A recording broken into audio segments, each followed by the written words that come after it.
Hi, my name is Kaya Montes, and this is my psychology and film assignment. I did my assignment on the movie Shutter Island. A little background on this movie is that the main character's name is Teddy Daniels, and he goes to this island which inhabits a mental hospital, which houses the mentally and criminally insane. And he goes there to investigate the disappearance of a patient.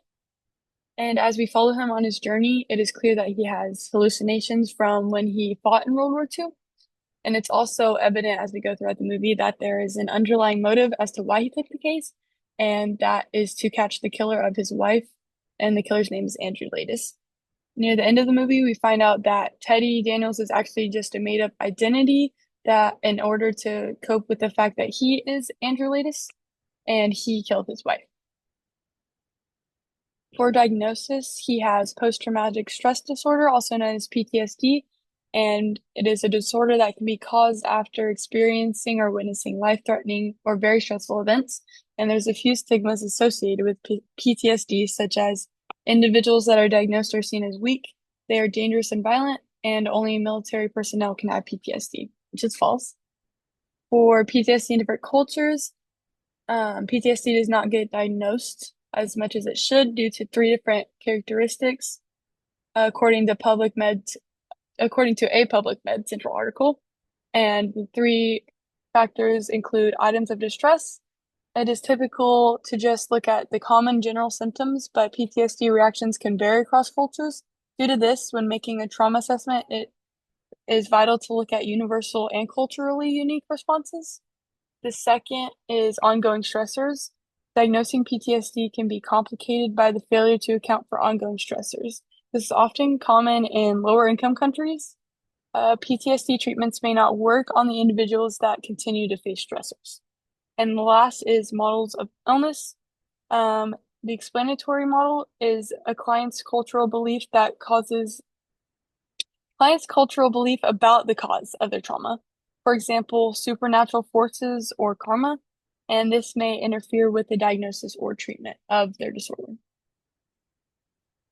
For evidence, down on the left, bottom left, is a quote from the DSM about the requirements of symptoms in order to be diagnosed with PTSD.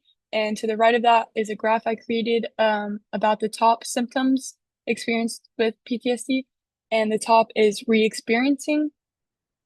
For in Shutter Island, Andrew's most evident symptom is re-experiencing. And this is shown with the many flashbacks to when he was in war that we see as a viewer, and we see how distressed he truly is during those flashbacks.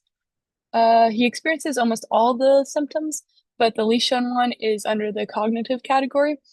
One possible symptom in this category is the feeling of numbness. From what viewers can tell from the movie, Andrew is anything but numb. He faces many different emotions and he does act upon those emotions. And to the right of that, in the blue little box, I have a quote from a Mayo Clinic article, which talks about not everyone being diagnosed with PTSD after experiencing a traumatic event, but in Teddy or Andrew's case, he does experience PTSD due to the fact of not receiving beneficial treatment. Along with treatment, Andrew is actively receiving treatment during the movie, although we don't know this until the end of the movie, but his own mind can't comprehend his trauma, which causes him to live under the false identity of Teddy Daniels. And this results in a barrier of receiving treatment. With this, I propose three different options of treatments to that would help his condition.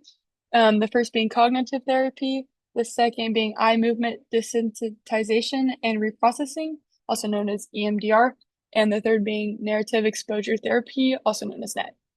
And I believe these treatments would be appropriate due to the fact that the other measures used on the island did not work, such as the medications and the whole plot line of allowing him to live in the delusion that he has created.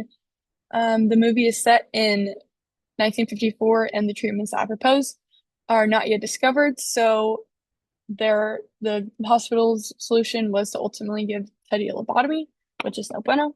And I believe that my proposed treatments would ultimately allow for improvement of Andrew. And PTSD in films, I don't think that this movie is an accurate representation of PTSD. Ultimately, most cases, the symptoms are not as extreme as Andrew's. And this movie goes along with the stigma that PTSD is only expressed in war veterans, whereas that is just not true. Around 94% of individuals diagnosed with PTSD do not experience symptoms due to war and military trauma. Within other films, typically when psychological disorders are displayed, they are in a very extreme way, like in Shutter Island. And this causes taint to everyday people that have disorders. If their symptoms are not as extreme as presented in films, it can cause speculation as to if they truly do have the disorder. And this is very unfortunate due to the fact that everyone displays symptoms in different ways and in different volumes. And these are my citations for my articles and whatnot. And that is all. Thank you so much for listening.